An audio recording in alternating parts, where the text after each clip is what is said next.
ശിരൂരിൽ മണ്ണിനടിയിൽപ്പെട്ട അർജുനെ കണ്ടെത്താനുള്ള തിരച്ചിൽ 7ാം ദിവസവും തുടരുന്നു. പ്രതീക്ഷ നൽകി റോഡിലെ റഡാർ പരിശോധനയിൽ 2 ഇടങ്ങളിൽ കൂടി സിഗ്നൽ ലഭിച്ചുവെന്ന് സൈന്യം അറിയിച്ചു. സിഗ്നൽ ലഭിച്ചതിന്റെ അടിസ്ഥാനത്തിൽ ഈ സ്ഥലങ്ങളിലെ മണ്ണ് നീക്കി പരിശോധന നടത്തുകയാണ്. രാവിലെ മുതൽ സ്കൂബ ഡൈവേഴ്സ് ഗംഗാവലിപ്പുഴയിൽ തിരച്ചിൽ നടത്തുന്നുണ്ട്.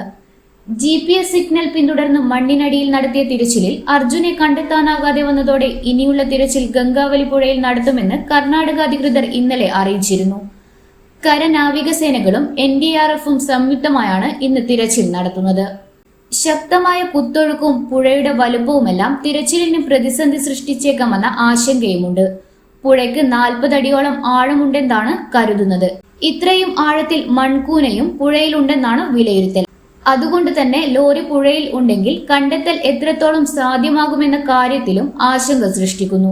ഇപ്പോഴും തുടരുന്ന മഴയും പ്രതിസന്ധിയാകുന്നുണ്ട്. പുഴയിലെ പരിശോധനയ്ക്കായി കൂടുതൽ ഉപകരണങ്ങൾ എത്തിക്കാനുള്ള തയ്യാറെടുപ്പിലാണ് നാവികസേന. ശിരൂരിലെ രക്ഷാദൌത്യത്തിന് ഇന്നലെയാണ് മേജർ അഭിഷേകിന്റെ നേതൃത്വത്തിലുള്ള 40 അംഗ സൈന്യം ശിരൂരിലെത്തിയത്. പ്രതിഷേധങ്ങൾക്കൊടുവിലാണ് കർണാടക സർക്കാർ സൈന്യത്തെ വിളിച്ചത്. പിന്നാലെ കർണാടക മുഖ്യമന്ത്രി സിദ്ധരാമയ്യയും സ്ഥലത്തെത്തി. അപകടം നടന്ന് 6ാമത്തെ ദിവസമാണ് മുഖ്യമന്ത്രി ദുരന്ത സ്ഥലത്ത് എത്തുന്നത്. ജൂലൈ 16 രാവിലെ 8:30യോടെയാണ് അർജുൻ അപകടത്തിൽപ്പെട്ടത്. ബൽഗാവിയിൽ നിന്നും ലോറിയിൽ തടിയുമായി നാട്ടിലേക്ക് വരികയായിരുന്നു അർജുൻ. ഇതിനിടയിലായിരുന്നു അപകടം. മണ്ണിടിച്ചിലിൽ ദേശീയപാതയിലെ ചായക്കടയടക്കം 10 പേർ മരിച്ച സ്ഥലത്താണ് അർജുന്റെ ലോറിയുടെ GPS ലൊക്കേഷൻ അവസാനമായി കണ്ടത്. അപകടത്തിന് ശേഷം 3 ദിവസത്തോളം ഓഫായി കിടന്ന അർജുന്റെ ഫോൺ 4ാം ദിവസം റിംഗ് ചെയ്തിരുന്നു. ഇതാണ് കുടുംബത്തിന്റെ പ്രതീക്ഷ. അർജുൻ തന്നെ ഫോൺ ഓണാക്കിയതാകാമെന്നാണ് കുടുംബം ആശ്വസിക്കുന്നത്. കനത്ത മഴയും ശക്തമായ കാറ്റും അവഗണിച്ച് രക്ഷാപ്രവർത്തനത്തിൽ പങ്കുചേരാൻ കോഴിക്കോട് നിന്നും 18 അംഗ സംഘം പുറപ്പെട്ടു. മലയോര മേഖലകളിൽ ഉണ്ടാകുന്ന പ്രകൃതി ദുരന്തങ്ങളിലും മറ്റും രക്ഷാപ്രവർത്തനം നടത്തി പരിചയമുള്ളവരാണിവർ.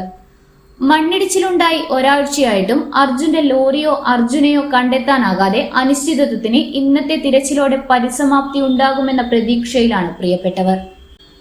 ഇന്നറിയാൻ കണ്ണൂർ.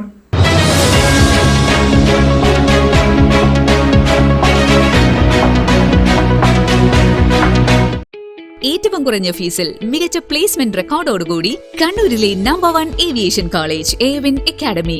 യൂണിവേഴ്സിറ്റി ഡിഗ്രിയോടൊപ്പം ഏവിയേഷൻ, ടൂറിസം, ഹോസ്പിറ്റാലിറ്റി, ലോജിസ്റ്റിക്സ് ഡിപ്ലോമകൾ. AWIN academy, college of management studies, Suhara RK, Arattu road, Kannur. Phone 8138034433.